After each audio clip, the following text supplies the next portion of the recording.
Assalamualaikum warahmatullahi wabarakatuh. Kembali lagi di channel Berita Mistis.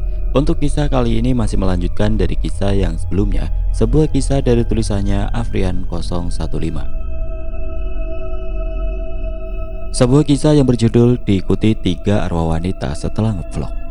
Dan sebelum kita lanjut ke ceritanya, tekan dulu tombol like video ini dan jangan lupa tekan juga tombol subscribe channel ini dan nyalakan juga lonceng notifikasinya agar tidak ketinggalan cerita-cerita lainnya dari channel ini. Dan buat teman-teman yang pengen membaca langsung ceritanya, nanti silahkan saja kunjungi linknya yang nanti akan saya sertakan di kolom deskripsi. Dan seperti apa untuk lanjutan dari kisah ini? Langsung saja kita masuk ke ceritanya.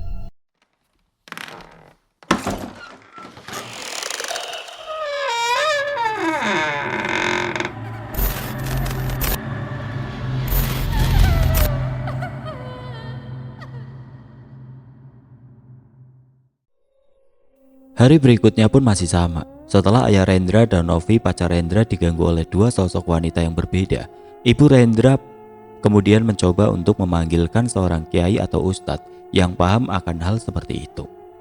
Soalnya sudah 2 kali gangguan berupa wujud wanita itu terjadi sejak Rendra pulang dari ngevlognya. Sebenarnya ibu Rendra sudah mencoba untuk menelponku beberapa kali. Terlihat ada notifikasi panggilan tidak terjawab sebanyak 2 kali. Pertama di pagi hari dan yang kedua di siang hari. Maklum saja seperti yang aku jelaskan di awal tweet, kalau pada saat itu aku sedang ada urusan bersama Mbak Margono. Dan pada akhirnya ibu Rendra memutuskan untuk memanggil kiai atau ustadz tadi. Dan rencananya orang yang dipanggil itu akan datang pada sore hari ba'da asar. Sore hari pun tiba. Setelah asar seorang ustadz, sebut saja namanya Pak Mahfud. Sore hari itu Pak Mahfud sedang dalam perjalanan menuju ke rumah Rendra. Sebelumnya dia hanya diberi alamat saja untuk menuju ke rumah Rendra. Sebetulnya Pak Mahfud juga sudah berangkat tepat waktu supaya nanti tidak kemalaman. Namun entah kenapa dia terasa susah untuk menemukan tempat atau rumah yang dituju itu. Padahal dia juga sudah bertanya kepada beberapa orang di sekitar desa di mana Rendra tinggal.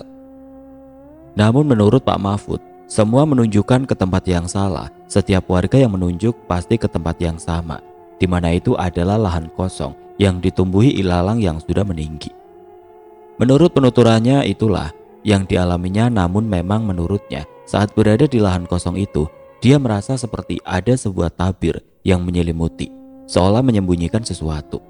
Dan karena menyadari hal itu, saat mencoba mencari untuk kesekian kali, dirinya membaca sebuah doa dan pada akhirnya benar saja, dia ditunjukkan oleh warga lain ke tempat yang sama dan berkat doa itu, baru dia menemukan rumah yang tadinya memang adalah lahan kosong. Pak Mahfud sedikit terkesan pada sosok yang berhasil mengelabuhinya. Dan sepertinya sosok ini bukan sosok sembarangan. Tapi yang jelas sosok ini bukanlah jin tingkat tinggi menurutnya. Setelah selesai terkesan dengan keusilan jin itu, dirinya kemudian mencoba mengamati rumah Rendra. Menurut penglihatannya, rumah Rendra ini sudah diselimuti aura yang kelam.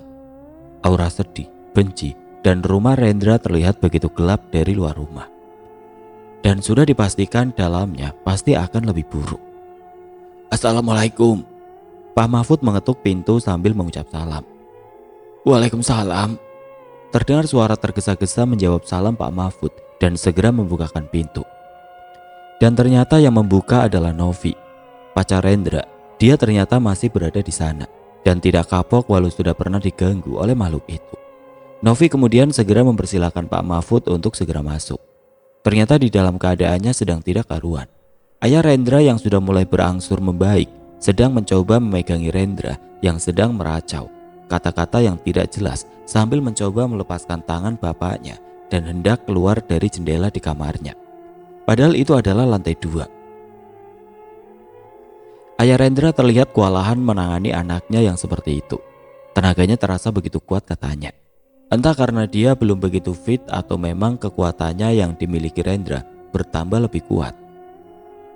Dan saat Pak Mahfud berjalan memasuki rumah Rendra, di lantai 1, dia melihat seorang wanita yang menakuti ayah Rendra, yaitu wanita berkebaya pengantin. Dan saat masuk melewati ruang tengah, dirinya melihat wanita berbaju kuning dan bercelana jeans. Sosok wanita yang menakuti Novi malam itu. Namun saat itu hanya Pak Mahfud saja yang melihatnya. Mereka berdua sedang berdiam diri di ruangan berbeda namun sama-sama menatap ke atas, di mana Rendra berada. Samar-samar dirinya mendengar wanita berpakaian pengantin Jawa itu berkata, "Dia makhluk jahat, dia berbahaya." Pak Mahfud mendengar itu dengan suara yang cukup lirih, sedangkan sosok wanita berbaju kuning itu terlihat begitu marah, seolah ingin menyerang sesuatu di atas, namun dia tidak memiliki keberanian untuk menyerang. Setelah itu Novi mengantar Pak Mahfud langsung ke kamar Rendra. Posisi Rendra kini hanya tinggal sedikit lagi melompat karena dia sudah mulai memanjat jendela kamarnya. Ayahnya terlihat sangat kewalahan. Novi dan Pak Mahfud melihat hal itu, kemudian bergegas berlari berusaha menolong ayah Rendra yang kerepotan. Dan saat itu juga, Pak Mahfud meminta air putih pada ibunya Rendra dan meminta untuk segera mungkin dibawa kemari. "Aku mau pergi." "Tunggu aku, jangan pergi." "Janjinya kita mau menikah." Rendra sambil memberontak mengatakan hal tersebut. 3 orang mencoba menghentikan Rendra untuk melompat masih kewalahan. Entah apa yang sebetulnya terjadi. Tidak berselang lama, ibu Rendra kembali dengan membawa air putih yang diminta tadi dan kemudian diserahkan langsung kepada Pak Mahfud. Pak Mahfud kemudian melepaskan pegangannya dari Rendra yang sedang memberontak dan berusaha melompat. Kemudian dibacakanlah sebuah doa di air yang ada di gelas itu. Lalu kemudian diambil secukupnya dan diusapkan kepada muka Rendra. Dan efeknya adalah tiba-tiba Rendra menjadi sedikit lemas dan kondisi mulai bisa dikuasai. Rendra ditarik mundur dan menjauh dari jendela. Sisa air yang diusapkan tadi kemudian diminumkan pada Rendra yang mulai lemas. Setelah berhasil diminum oleh Rendra, tubuh Rendra kemudian terasa berat. Ternyata dia tertidur lemas setelah meminum air itu. Kemudian Pak Mahfud mengangkat tubuh Rendra dibantu oleh ayah Rendra ke atas kasur. Dan setelah dipindahkan ke atas kasur, Pak Mahfud kemudian meminta diambilkan lagi air putih. Lalu ia duduk bersila di sebelah kasur Rendra dan merapalkan doa-doa dengan mata terpejam. Sedangkan Novi dan kedua orang tua Rendra diharuskan menunggu di luar, walau pintu kamar tetap terbuka. Ibu Rendra kemudian masuk sambil membawa air yang diminta Pak Mahfud tadi. Pak Mahfud hanya memberi kode pada Ibu Rendra untuk menaruh air itu di sebelahnya dan kemudian kembali merapalkan doa-doa lagi. Setelah beberapa menit Pak Mahfud merapalkan doa, tiba-tiba Rendra memberi respon, tiba-tiba matanya terbelalak, melotot. Pak Mahfud masih terus membacakan doa-doa. Mata melotot Rendra kemudian melihat ke sekelilingnya. Wajahnya begitu terlihat menakutkan. Novi yang dari tadi melihat dari pintu kamar Rendra sangat terkejut dengan ekspresi muka Rendra yang sangat menakutkan dengan mata yang melotot itu. Novi kemudian memberitahu orang tua Rendra dengan gerak-gerik yang begitu menakutkan. Ibu Rendra begitu kaget melihat ekspresi Rendra dan tidak tega anaknya jadi seperti itu setelah pulang kemarin. Sedangkan ayah Rendra segera memberitahu Pak Mahfud kalau matanya Rendra melotot seperti itu.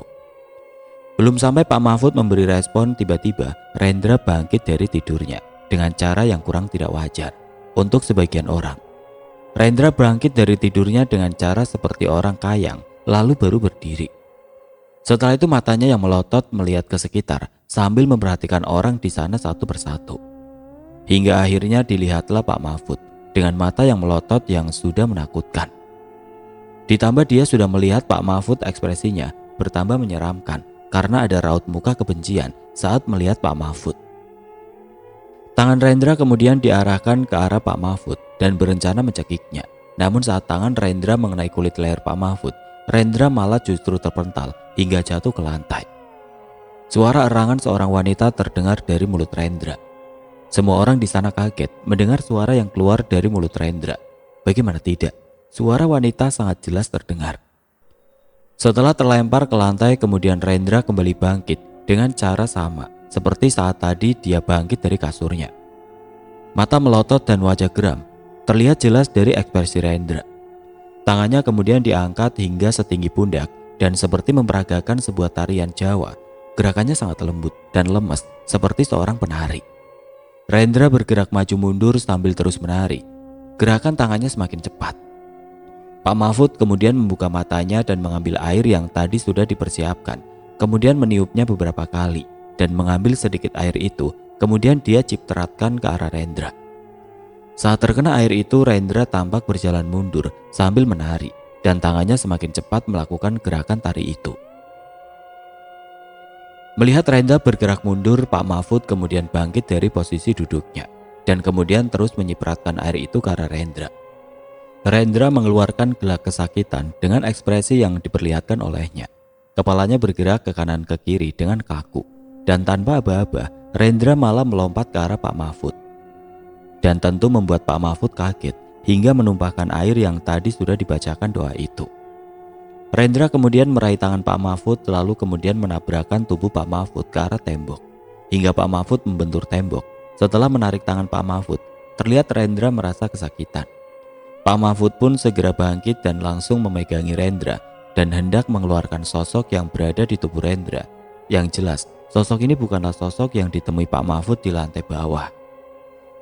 "Pak, tolong bantu saya. Tolong pegangin Rendra, Pak. Saya akan mencoba mengeluarkan makhluk dari dalam tubuh Rendra," ucap Pak Mahfud sambil terus memegangi tubuh Rendra yang terus bergerak mencoba melepaskan diri. "Ya Pak, ini sebenarnya anak saya kenapa Pak?" tanya Bapak Rendra dengan panik.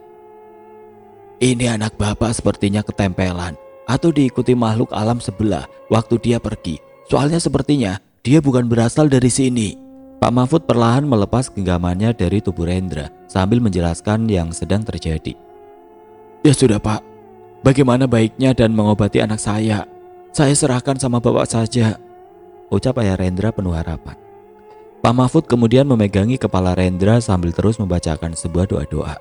Tubuh Rendra semakin kelojotan tidak karuan. Ayah Rendra pun terlihat begitu kewalahan karena kekuatan yang dikeluarkan Rendra begitu kuat. Ayah Rendra kemudian meminta Novi yang sedang kebingungan harus melakukan apa. Ayah Rendra meminta Novi untuk memanggil siapapun tetangga yang berada di sekitaran rumah untuk membantu memegangi Rendra.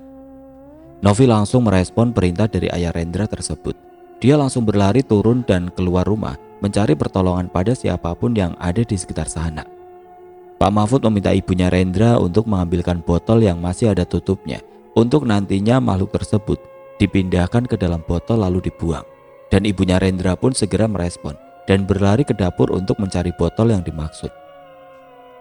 Dan saat Novi dan ibunya Rendra sedang mencarikan yang dibutuhkan saat itu, Pak Mahfud dan ayahnya Rendra begitu kewalahan. Kepala Rendra terus dipegangi oleh Pak Mahfud, semakin lama semakin kelojotan tidak karuan. Beberapa kali ayahnya Rendra hampir saja melepaskan pegangannya yang membuat celah bagi tubuh Rendra untuk melepaskan diri. Dan pegangan Pak Mahfud pun sesekali terlepas dari kepala Rendra. "Panas, dasar goblok!" Suara wanita keluar dari mulut Rendra sambil memaki. "Kalau tidak mau kepanasan, keluarlah, tinggalkan anak ini sendiri," ucap Pak Mahfud memaksa makhluk di tubuh Rendra keluar. "Gak mau, saya suka sama anak ini. Lepas, panas, dasar," ucap makhluk itu terus memaki. "Aku gak akan berhenti. Sebelum kamu keluar dan meninggalkan dia, kalian itu beda alam," bujuk Pak Mahfud terus. "Karena beda alam itu, aku akan membawanya ke alamku. Cepat lepaskan, panas." Dengan mata melotot dan memberontak semakin kuat, makhluk itu melawan. "Aku tidak akan membiarkan kamu membawanya. Bahkan kalau perlu, kamu saya binasakan." Tidak lama Ibu Rendra kembali sambil membawa botol aqua 2 literan dan segera memberikannya pada Pak Mahfud. Pak Mahfud memberi instruksi pada Ibu Rendra untuk meletakkan botol itu di lantai dan segera membantu ayahnya Rendra untuk terus memegangi Rendra yang memberontak semakin keras. Pak Mahfud kemudian mencoba menarik sosok yang berada di dalam tubuh Rendra. Dia memperagakan beberapa gerakan seperti gerakan silat. Dia seolah mencoba menarik sesuatu dari kepala Rendra. Saat itu, Rendra terus memberontak tanpa henti dan cenderung semakin kuat. Botol yang berada di lantai tidak sengaja tertendang oleh kaki Rendra saat itu dan terus mendorong hingga sampai ke dekat jendela tadi yang masih terbuka dan belum sempat ditutup tadi. Pak Mahfud menghentikan sedikit gerakannya sembari membetulkan posisi botol supaya nanti mudah dalam memasukkan makhluk itu. Dan setelah itu kembali Pak Mahfud mencoba mengeluarkan makhluk itu lagi. Tidak disangka perlawanan dari makhluk itu semakin kuat. Beberapa pukulan dilayangkan untuk menyerang Pak Mahfud. Dan kebetulan tenaga orang tua Rendra melemah. Ayah Rendra yang memang belum terlalu fit dan Ibu Rendra yang sudah kelelahan mengurus Trumas dari pagi. Novi yang diminta mencari bantuan belum juga kembali. Hingga akhirnya pegangan orang tua Rendra pun terlepas. dan Rendra bisa dengan leluasa menyerang siapapun yang berada di depannya. Dengan kekuatan yang cukup besar, Rendra memukul wajah Pak Mahfud sehingga dia terdorong ke jendela yang masih terbuka itu. Karena saking kuatnya, tubuh Pak Mahfud hampir saja sampai jatuh keluar untuk masih bisa berpegangan pada jendela itu. Namun naas, pukulan kedua Rendra berhasil menghajar telak kepala Pak Mahfud hingga akhirnya dia terlempar keluar dari lantai 2 hingga turun ke bawah. Dan pada saat itu, kebetulan juga warga yang dimintai tolong mulai berdatangan. Beberapa orang sudah berada di kamar Rendra, dan yang baru datang segera menolong Pak Mahfud yang terjatuh dari lantai 2, di mana saat itu Pak Mahfud masih selamat dan mengalami patah tulang di bagian bahu, dan terpaksa tidak bisa melanjutkan proses penarikan makhluk tersebut dan harus dilarikan ke rumah sakit. Warga yang berada di kamar Rendra kemudian langsung memegangi Rendra yang saat itu mulai menyerang warga yang sudah berdatangan. Kebetulan warga yang datang juga cukup banyak. Berontakan dari Rendra bisa ditahan, dan sekarang mereka tinggal bingung harus bagaimana cara menenangkan Rendra. Salah seorang warga yang berprofesi sebagai dokter memberi saran untuk mencoba membius tubuh Rendra, dan itu disetujui oleh orang tua Rendra dan juga para warga. Warga yang berprofesi sebagai dokter itu pun kemudian pulang ke rumahnya untuk mengambil obat bius di dalam rumahnya, lalu kemudian kembali. Sekembalinya dokter itu lalu dengan hati-hati mereka menyuntikkan obat bius ke dalam tubuh Rendra. Dan ternyata berhasil membuat Rendra perlahan melemah dan akhirnya tidak sadarkan diri. Dan setelah itu Rendra dipindahkan ke kasurnya lagi dan dengan terpaksa tangan dan kakinya diikat ke sudut-sudut ranjang supaya saat dia sadar dia tidak mengamuk lagi. Dan sejak saat itu setiap Rendra mengamuk, orang tua Rendra selalu memberikan obat bius supaya dia tidak melukai siapapun. Selama Rendra dibius saat kembali kerasukan, hal itu sama sekali tidak menghentikan aktivitas mengerikan yang terjadi di rumah Rendra. Malah justru pergerakan atau aktivitas astral semakin intens terjadi. Suasana rumah yang dihuni hanya bertiga atau berempat saat Novi terkadang masih menyempatkan menginap di sana untuk sekedar membantu merawat Rendra yang masih belum sadar atau sembuh seperti awal. Novi dan orang tua Rendra merasa rumah yang ditinggali itu malah terasa semakin ramai. Yang jelas menurut kesaksian mereka berarti ada setidaknya 3 makhluk astral yang berada di rumah Rendra sepulangnya dia dari membuat konten. Yang pertama wanita berpakaian pengantin adat Jawa tanpa muka yang berada di ruang tamu. Kemudian yang kedua adalah wanita berbaju kuning dengan celana jeans dengan tampang rusak. Dan yang ketiga adalah sosok yang selama ini terus berada di dalam tubuh Rendra. Namun mereka yang tinggal di rumah itu merasakan ada lebih dari 3 makhluk menghuni tempat itu. Entah apa yang terjadi, tapi suasana rumah semakin lama mereka rasakan semakin gelap. Apalagi pada malam hari. Walaupun lampu rumah sudah dinyalakan, namun mereka tetap merasakan ada sesuatu yang menghalangi cahaya lampu itu untuk secara maksimal menerangi ruangan. Pernah suatu ketika menurut Ibu Rendra, pada pagi hari saat menjelang waktu sholat subuh, seperti biasa, dia melaksanakan sholat tahajud. Sedangkan ayah Rendra masih tertidur pulas. Saat itu dia hendak pergi ke kamar mandi yang berada bersebelahan dengan dapur. Dan itu juga melewati tangga lantai 2, di mana di sana ada kamar Rendra. Dan saat itu, kamar Rendra juga terlihat masih sepi, atau bisa dibilang tidak ada aktivitas apapun. Dan Rendra berarti masih tidur. Saat dia melewati tangga, dia melihat seperti ada seseorang yang berjalan menuju ke balkon lantai 2. Wujudnya dia deskripsikan seperti sosok lelaki berbadan besar, tinggi selayaknya manusia normal, dan memiliki rambut ikal, namun tubuhnya diselimuti dengan warna hitam. Dirinya tidak bisa melihat dengan jelas karena hanya ada sedikit lampu yang menerangi. Hanya saja Ibu Rendra ini melihat sosok lelaki itu berjalan keluar balkon dengan membuka pintu lantai 2. Suara pintu terbuka dan tertutup lagi juga dia dengarkan dengan jelas. Dia berpikir kalau itu adalah maling yang mungkin akan mencuri di rumahnya, dan membuat Ibu Rendra ini sesegera mungkin turun dan berniat untuk membangunkan suaminya. Dan saat dia akan pergi ke kamarnya, dari suara dapur juga terdengar seperti ada aktivitas seperti seseorang sedang membuka dan menutup lemari sembari mencari barang. Karena terdengar suara piring yang berbunyi saling bergesekan satu sama lain. Karena penasaran dengan suara itu, pikirnya sekalian melihat karena bisa diintip sedikit ke arah dapur. Dan benar saja, Dia malah melihat sosok dengan wujud yang sama dengan lelaki yang berada di atas tadi. Ciri-cirinya sama. Hal itu membuatnya bingung. Bagaimana bisa yang tadinya dia berada di lantai 2, kini malah berada di lantai 1 dan berada di dapur? Ataukah mereka ada 2 orang? Saat hendak berbalik arah dan pergi ke kamar untuk membangunkan suaminya, sosok lelaki itu kemudian pergi ke arah pintu belakang yang berada di dapur untuk keluar, dan lagi-lagi dirinya mendengar suara sosok itu membuka dan menutup pintu. Setelah itu Ibu Rendra langsung berlari ke kamarnya dan membangunkan suaminya dan berkata kalau dia melihat maling di lantai 2 dan di dapur. Setelah dibangunkan, suaminya atau ayah Rendra ini kemudian bergegas berlari ke arah lantai 2. Namun yang didapatkan adalah bahwa pintu di lantai 2 semuanya tertutup dan terkunci, dan di balkon pun tidak ada siapa-siapa. Setelah memastikan keadaan lantai 2 aman, kemudian dia turun ke bawah, memastikan ke lantai 1 pada dapur, di mana tadi ibunya Rendra melihat sosok lelaki. Dan kembali sama, tidak ada siapapun dan kondisi pintu belakang pun dalam keadaan terkunci rapat. Bahkan double, kunci pintu dan kunci grendel gembok. Ibu Rendra terlihat sangat bingung. Jelas-jelas tadi dirinya melihat dan mendengar dengan jelas suara pintu terbuka. Dan kalau dipikir-pikir lagi, tidak mungkin si maling itu mengunci pintu dari luar, sedangkan kuncinya berada di dalam rumah. Dan kalau di lantai 2, bagaimana maling itu akan turun? Dan pasti memerlukan waktu. Jika menggunakan tali untuk turun atau tangga di luar rumah, pasti akan ada bekasnya. Tapi ini sama sekali tidak meninggalkan bekas sama sekali. Dengan rasa kebingungan, kemudian Ibu Rendra melanjutkan pergi ke kamar mandi untuk mengambil air wudhu. Dia berjalan sambil memikirkan hal tadi yang dia alami. Dia masih berbicara dalam hati, apa yang dilihatnya itu real atau nyata. Dia tidak sedang ngelantur, karena suara dari pintu itu sangat jelas dan suara piring di dapur itu juga nyata. Dan kembali saat dia sedang berwudu di kamar mandi, dari arah dapur dia mendengar seorang wanita bersenandung sambil memotong sesuatu di talenan yang berada di dapur.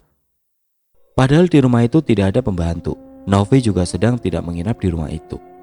Ibu Rendra kemudian selesai berwudu, tidak langsung keluar dari kamar mandi. Dirinya memastikan dan mengamati benar-benar suara itu. Dan suara senandung itu benar-benar terdengar jelas, seperti seseorang yang sedang sedih karena suara senandungnya terdengar seperti sedang menahan isak tangis. Karena suara itu benar-benar dia dengarkan dengan jelas. Dia kemudian membuka secara perlahan pintu kamar mandi yang langsung bisa melihat ke arah dapur secara keseluruhan. Dan saat pintu kamar mandi sedikit terbuka dan dirinya mengintip ke arah dapur, suara itu masih terdengar dan malah semakin jelas. Dia melihat ke seluruh penjuru dapur, tapi sama sekali tidak menemukan siapapun di sana. Hanya saja saat pintu dibuka lebih lebar, dirinya melihat sebuah pisau sedang memotong wortel di atas talenan yang berada di meja racik secara otomatis. Alias pisau itu melayang di udara dan memotong-motong wortel dengan sendirinya, tidak ada siapapun di sana. Hal itu membuat dirinya terpaku karena saking ketakutannya. Dalam waktu beberapa menit atau jam, dia diganggu dengan 2 penampakan, dan kali ini dirinya sama sekali tidak dapat menggerakkan badannya, dan untuk berteriak pun tidak bisa. Hingga akhirnya entah bagaimana, pisau itu berhenti memotong namun masih dalam posisi melayang, dan bergerak ke arah ibunya Rendra yang mengintip dari dalam kamar mandi. Melihat pisau itu bergerak sendiri dan suara senandung rintihan itu terdengar semakin keras, otomatis rasa takut yang dirasakannya pun semakin besar. Rasa ingin beranjak, namun hal itu tidak bisa juga dia lakukan. Hingga pada akhirnya dengan sekuat tenaga, dia berhasil berteriak dan akhirnya dia pingsan di kamar mandi karena rasa ketakutan. Ibu Rendra baru ditemukan suaminya saat suaminya akan pergi mengambil wudhu untuk sholat subuh. Dan ternyata jam sudah menunjukkan pukul 5:45.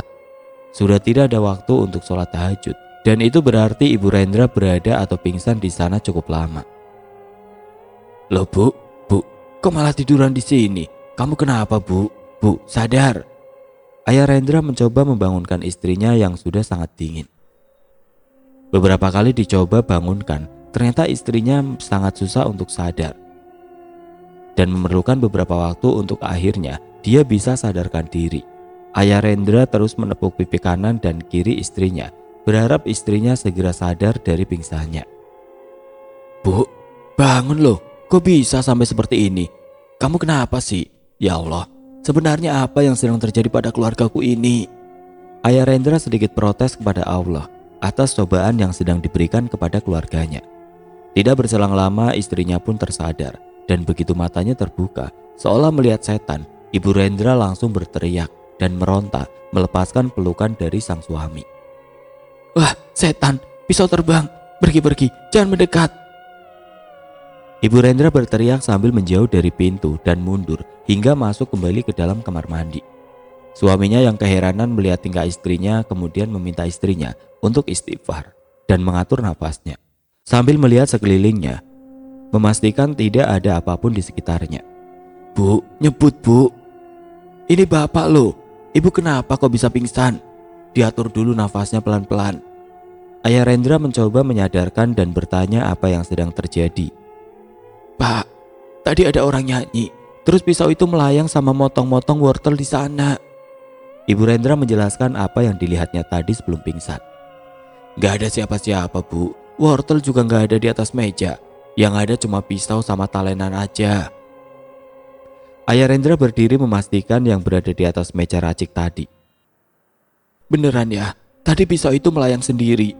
Ada suara orang bernyanyi juga. Ibu Rendra menguatkan kata-katanya sambil menangis karena masih merasa takut dengan apa yang dialaminya tadi. Setelah itu Ibu Rendra lalu diangkat oleh suaminya ke kamarnya. Setelah itu juga dia diberikan minuman hangat untuk menenangkan pikirannya. Ayah Rendra kemudian memiliki inisiatif meminta sebuah raja pada kiai untuk membentengi rumahnya supaya tidak dimasuki makhluk astral lainnya. Namun yang namanya pagar seperti itu, kalau yang di dalam belum dikeluarkan, maka yang di dalam akan terperangkap tidak bisa keluar. Begitu sebaliknya, yang di luar tidak bisa masuk ke dalam. Hal ketidaktahuan itu membuat suasana rumah akan terasa sama saja. Dan mungkin justru akan lebih parah kalau yang harusnya tidak di dalam malah ikut masuk, atau makhluk yang sedang sekedar singgah menjadi terjebak di dalam rumah. Setelah mendapat raja yang diinginkan, Ayah Rendra mendapat 4 buah raja yang harus dipasangkan di setiap sudut rumah. Ujung ke ujung membentuk persegi. Raja pertama diletakkan di pojok ruang tamu. Raja kedua diletakkan di kamar mandi. Raja ketiga diletakkan di dapur. Raja keempat diletakkan di kamar tamu. Setelah memasang semua raja yang didapatkan, kebetulan juga saat itu siang hari, di mana waktunya untuk makan siang. Ayah Rendra membawakan makanan yang sudah disiapkan oleh istrinya untuk dibawa kepada Rendra. Saat berada di depan kamar Rendra, Ayah Rendra mendengar suara orang yang sedang marah-marah di dalam kamar Rendra. Suara omelan terdengar sangat jelas. Beberapa benda juga terdengar dibanting di dalam kamarnya Rendra. Hal itu menjadi aneh, karena selama Rendra dalam kondisi seperti itu, dirinya diikat setiap ujung tempat tidur dan diberi pempes untuk buang air. Jika tidak ditunggui, karena keadaannya semakin linglung dan kurus, dan nafsu makannya juga berkurang drastis. Bagi Ayah Rendra hal itu mustahil jika suara itu berasal dari Rendra. Dan yang jelas itu bukan omelan dari Rendra, melainkan suara wanita yang sepertinya yang dia dengar saat ada Pak Mahfud kemarin. Suara yang sama. Karena penasaran kemudian Ayah Rendra bergegas memasuki kamar Rendra itu. Dan saat dibuka, sama sekali tidak ia dapatkan ada orang lain yang berada di sana. Semua perabotan yang berada di dalam kamar Rendra juga baik-baik saja. Tidak ada yang pecah atau rusak di sana. Semua masih dalam keadaan rapi. Yang ada hanya Rendra dengan tubuh kurusnya yang tergeletak lemas di atas tempat tidurnya dengan kondisi kaki dan tangan terikat. Karena orang tuanya takut dia akan mengamuk saat kembali kerasukan. Ayah Rendra kemudian menaruh makanannya di atas meja yang berada di samping tempat tidurnya. Melihat anaknya yang sedang tidur, dirinya merasa berat hati untuk membangunkannya. Namun karena hari sudah siang dan sudah harus makan, makanya dia mau tidak mau harus membangunkan anaknya itu supaya gizi tetap masuk pada tubuh anaknya itu. Ren, bangun dulu, makan yuk biar cepat sehat. Ayah Rendra kemudian membangunkan Rendra dengan perlahan.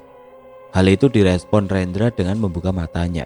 Rendra kemudian melihat ke sekelilingnya dan menunjukkan rasa sedih pada ayahnya, seolah meminta dirinya untuk dilepaskan dari ikatan itu. Pak, lepasin Rendra. Rendra sudah tidak apa-apa.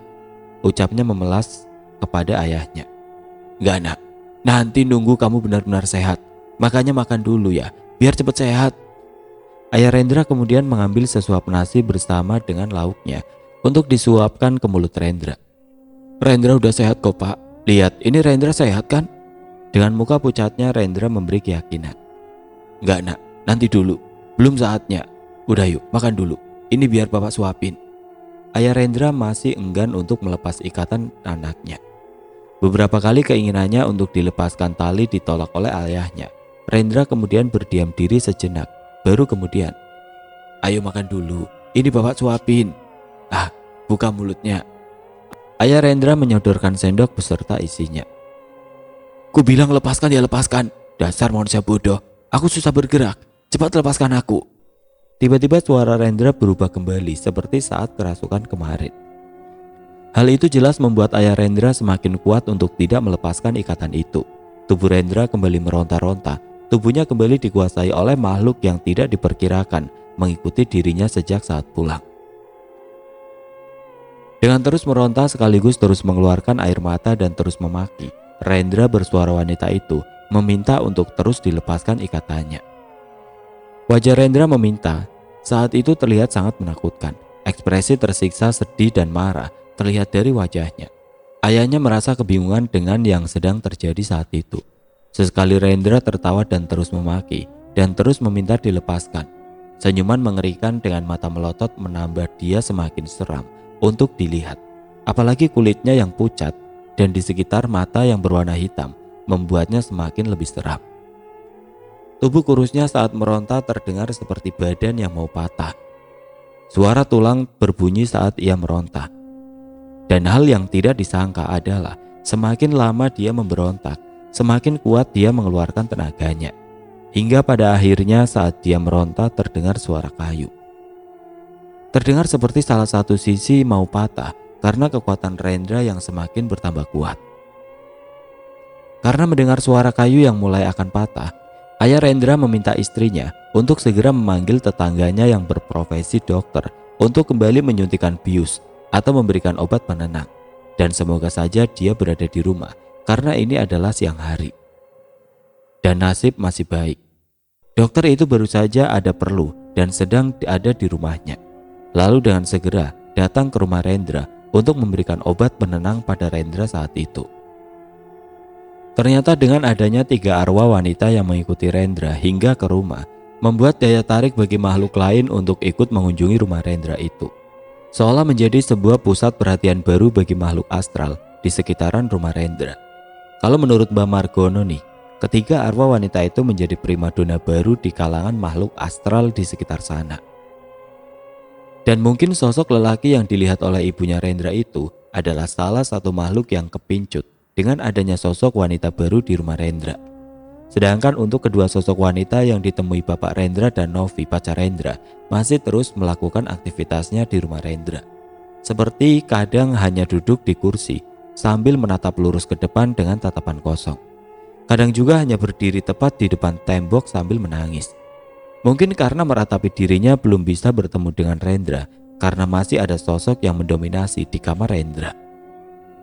Atas keberadaannya wanita itu sepertinya bapak dan ibunya Rendra sudah sedikit terbiasa, walau kadang memang mereka merasa kaget jika malam hari tiba-tiba mereka menunjukkan keberadaannya di sana. Tapi karena mereka berdua yang berada di lantai bawah seperti sosok pengantin Jawa tanpa muka dan cewek berbaju kuning dengan wajah rusak itu tidak mengganggu, jadi sementara dibiarkan dahulu. Beberapa kali orang tua Rendra menelponku kembali dan mengirim pesan melalui handphone, tapi aku benar-benar belum bisa berkunjung ke rumah mereka. Ibu Rendra pernah meminta suaminya untuk memanggilkan kiai atau ustadz lagi. Namun karena kejadian yang dialami oleh Pak Mahfud kemarin, suaminya jadi sedikit trauma jika nantinya akan ada korban lagi dalam proses pembersihan rumah ini yang kalau dirasakan semakin lama semakin gelap setiap harinya. Hingga pernah suatu hari terjadi ada sosok atau makhluk kembali mencoba masuk ke dalam rumah mereka. Namun karena ada raja di dalam rumah dan membentengi mereka untuk tidak masuk, maka kini beberapa kali saat malam hari, suasana di luar rumah terasa begitu ramai. seperti ada sekumpulan orang yang beraktivitas di luar rumah. Pada malam itu saat Novi selesai membilas tubuh Rendra dibantu oleh ibu Rendra karena baru saja kerasukan lagi, Novi beristirahat di ruang tengah sambil menyaksikan televisi. Kebetulan malam itu Novi menginap lagi di rumah Rendra karena bapaknya Rendra ada jadwal ronda di kampung, sehingga jika tidak ada Novi di sana ibunya akan kewalahan kalau terjadi sesuatu pada Rendra. Saat Novi sedang menonton TV di ruang tengah, perasaan Novi awalnya biasa-biasa saja hingga dia baru menyadari kalau ada satu jendela yang ternyata gordennya lupa ditutup, sehingga kita bisa dengan jelas melihat ke arah luar rumah dengan jelas. Novi mengetahui gorden jendela itu belum ditutup karena dirinya merasa seperti ada seseorang yang mengintip dari arah jendela itu. Padahal jam sudah menunjukkan pukul 11 malam, di mana seharusnya orang-orang sudah mulai tertidur, atau setidaknya beristirahat dan berdiam diri di rumah. Awalnya dia enggan untuk segera menutup gorden jendela itu karena masih merasa lelah mengurusi Rendra tadi. Memang aneh, seseorang yang sudah berbadan kurus karena susah makan ditambah dia yang linglung tanpa bisa berpikir dengan jernih, tapi masih bisa melawan orang yang merawatnya. Ya maklum saja itu pasti kekuatan dari si cewek yang merasuki tubuh Rendra. Padahal harusnya Rendra termasuk orang yang terbilang tampan, namun sekarang wajahnya seperti orang yang kekurangan gizi.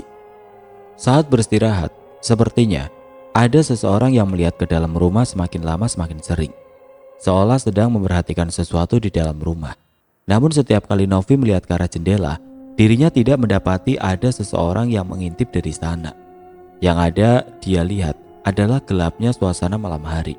Tapi perasaannya masih mengatakan kalau di jendela itu ada seseorang yang masih menatap ke dalam rumah.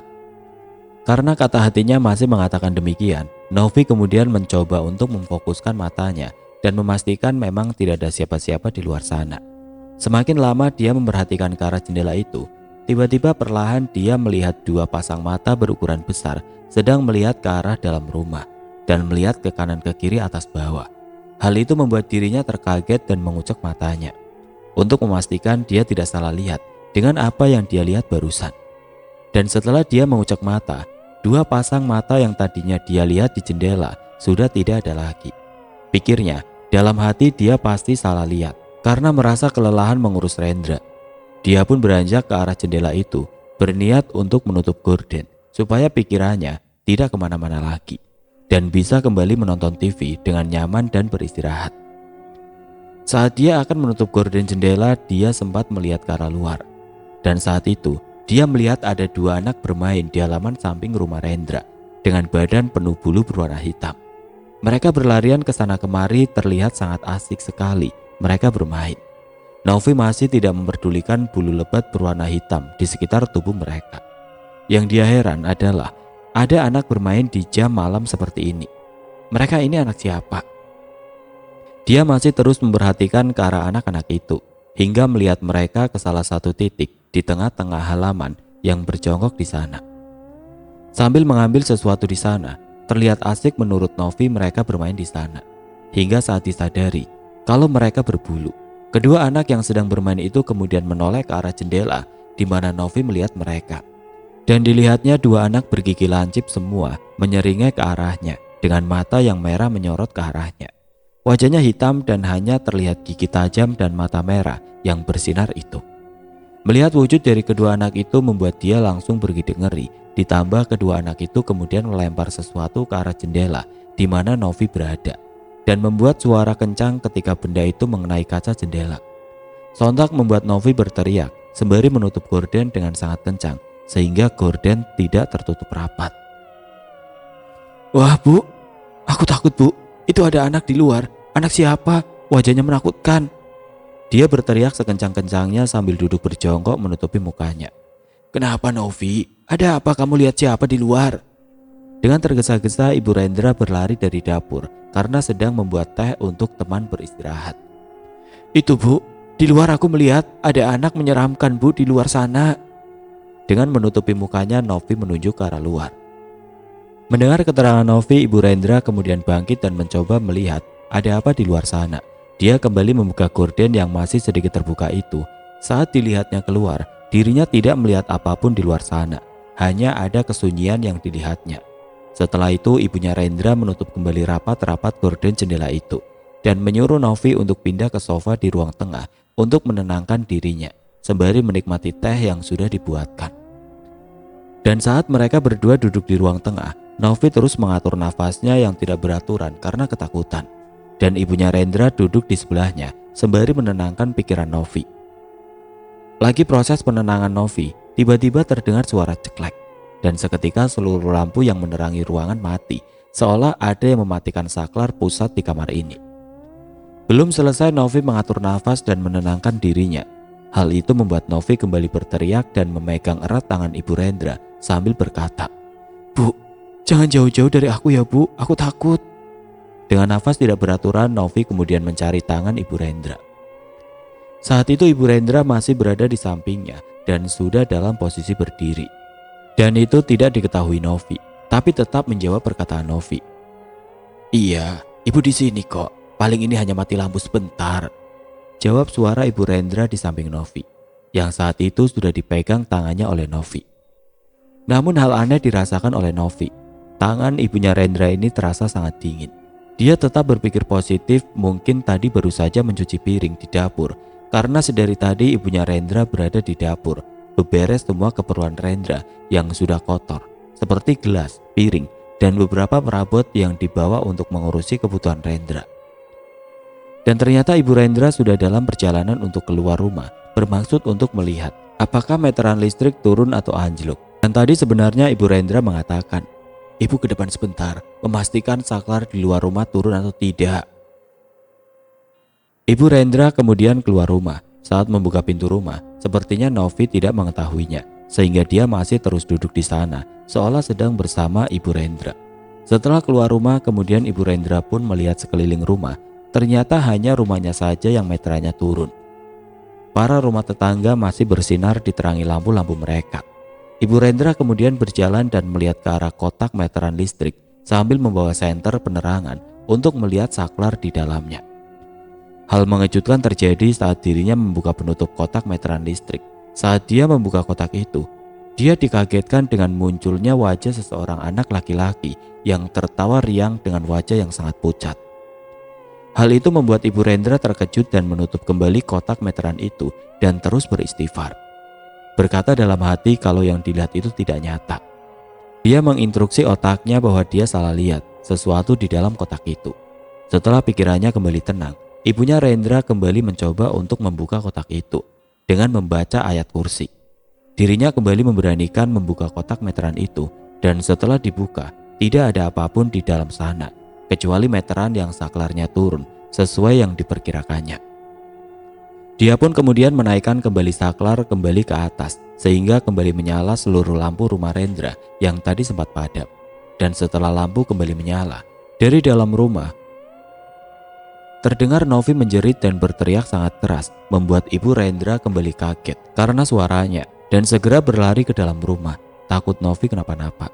Sesampainya di dalam rumah, Novi sudah duduk di pojok bawah sofa sambil meringkuk memeluk kakinya. Wanita di atas itu jahat, dia tidak pantas untuk Rendra," ucap Novi dengan tatapan kosong mengarah tembok. "Nov, kamu kenapa Nov? Jangan bikin ibu ketakutan." Ibu Rendra mencoba menyadarkan Novi yang sepertinya berbicara ngelantur. "Rendra sayang, kamu kenapa lebih milih dia?" ucap Novi mulai tidak jelas. "Nov, istighfar Nov, ini ibu Nov." Ibu Rendra mulai khawatir dengan keadaan Novi malam itu. Saat itu juga dari arah lantai 2 terdengar suara wanita tertawa dengan keras. Mendengar suara itu, kemudian Novi melihat ke arah tangga sambil melotot seolah murka setelah mendengar suara itu, dan segera bangkit dari posisinya terduduk itu dan berjalan ke arah tangga. "Pergi ke wanita jahat, menyingkir dari Rendraku. Rendra, aku sayang kamu Ren." Novi seolah berkata pada seseorang di lantai 2 sambil menggerakkan badannya dan mengelus rambutnya sendiri yang panjang. Tiba-tiba, kamar Rendra yang tadinya tertutup rapat dapat terbuka sendiri. Padahal tidak ada yang membuka sama sekali. Kalian tahu sendiri, posisi Rendra di dalam sedang diikat oleh orang tuanya untuk menghindari hal yang tidak diinginkan.